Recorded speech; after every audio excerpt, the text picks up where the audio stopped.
In London, from 20 past midnight until 7 in the morning, J.K. Rowling signed 1,700 copies of her book. Here we are. We're off! Do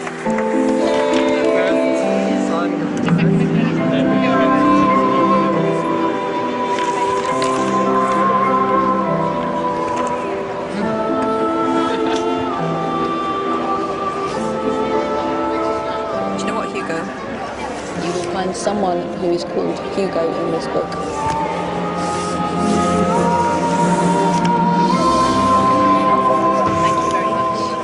In the first 24 hours, 2.65 million books are bought in the United Kingdom and 8.3 million books are sold in the United States.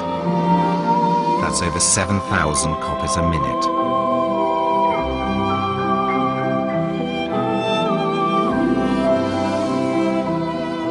What readers find at the end of the last book is that this has been a story about the redemptive power of love. But if you don't want to know the ending, this is the time to look away for a couple of minutes.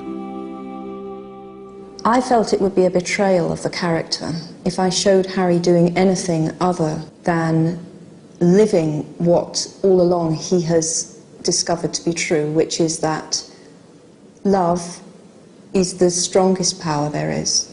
And I thought a lot about people who had been through terrible things like wars, and having to come home and rebuild and espouse normality after seeing horrors has always seemed to me to be such a courageous thing to do.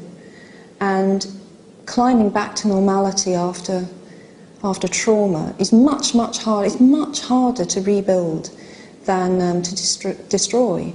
In some ways it would have been a neat ending to kill him, a neater ending to kill him, but I felt it would have been a betrayal because I wanted my hero, and he's my hero, to do what I think is the most noble thing. So he came back from war and he tried to build a better world, I suppose, corny as that sounds, both on a small scale for a family and a larger scale.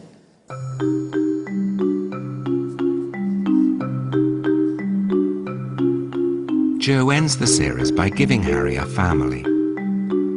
She's worked out the future of all the surviving characters and draws out a family tree for the Potters and the Weasleys.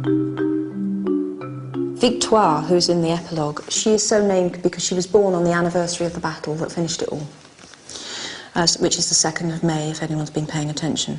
And then Charlie had children or married. Is he gay? Dumbledore's gay. But I told a reader that once, and I thought she was going to slap me. But I always saw Dumbledore as gay. No, I don't think Charlie's gay. Just more interested in dragons than women. Percy married Audrey. Don't you think that's a very Percy-like wife's name? And they had Molly and Lucy. And then poor Fred died in 1997. And then George, a lot of readers asked me, was George all right? And of course he wouldn't be all right, would he? That's the reality. I can't. But I think that he married Angelina, who was actually Fred's ex, so you can be a bit unhealthy, but I think that they would have been happy as he could be without Fred. I think he really would have felt like part of himself died. And then there's Ginny, who marries Harry. And Ginny marries Harry, and they have James, Sirius, godparents Ron and Hermione. They have Albus Severus, who's the one I'm most interested in. And then third, Lily Luna, for their dear friend. And what happens to Luna?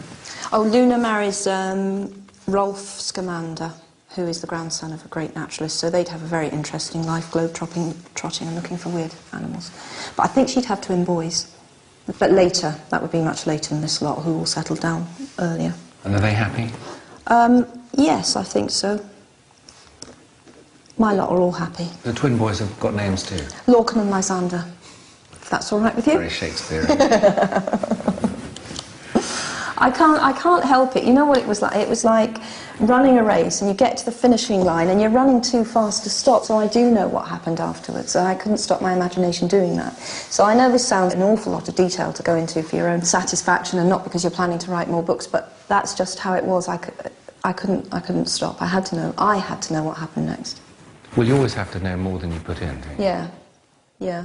And I carried that on into another generation, but yes, So all of that could be another book? Yeah. Don't. Oh, no, it can't be. No. I think it would, you've got, no, I think it's definitely time to stop now.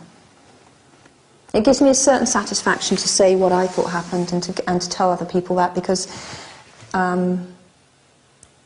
I would like my version to be the official version still, even though I've not written it in a book, because it's my world. But no, I don't want to write any more Hogwarts books.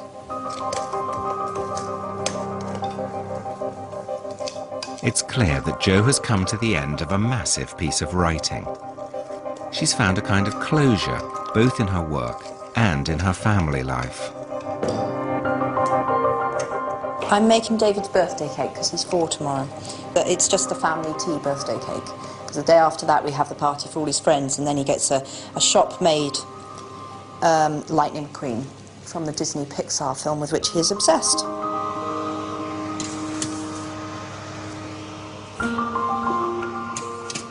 Baking really reminds me of my mother. She made fantastic cakes, so that really makes me feel like I'm doing the proper motherly thing when I'm making birthday cakes. And David really likes my cakes, particularly. Did you grow up with the smell of baking? Yeah, my mum was a good cook, but she didn't get to stretch her wings much because my father greatly mistrusted foreign food. But on cakes and buns and bread, she was fantastic. And that was permissible, so that's where she got to show her paces, as it were. The memory of childhood is clearly one of Jo's main themes. But now that both she and Harry Potter have families, has she lost her principal inspiration? I'm happier now than I've ever been in my life. I'm happier now than I was as a child, teenager, young adult. You know, I think middle age is probably going to be my time. If her life and her writing have been some kind of struggle for completion, and she's now found it, what, if anything, is she going to do next? Has she written her last book?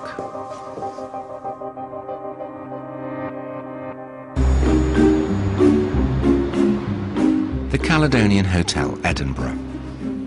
The top brass of both Warner Brothers and Universal Studios have flown over for a meeting with J.K. Rowling. Hollywood comes to her. She doesn't need to go to Hollywood.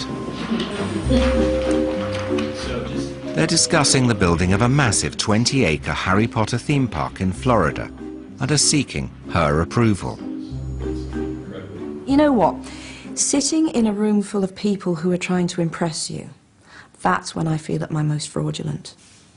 Because I feel like I'm about 13 and they're all grown-ups. And I cover that up quite well, but I often think, why are you all looking at me for? Because for years I was the least important person in the room, and I was doodling on my notepad when I should have been taking minutes and actually writing Harry Potter stories. The howler is floating in space, and its mouth is moving, but you can't hear what it's saying. But if you stand in the perfect spot right in front of this window, you have what's called hypersonic sound, and only that one person can hear what the howler is saying. I think it must be quite odd to be J.K. Rowling. Half of her life seems almost normal, while the other half seems completely mad. And the sensor will tell that there's somebody there. It will open its eyes, growl, and lunge at you. There's also the question of money. According to some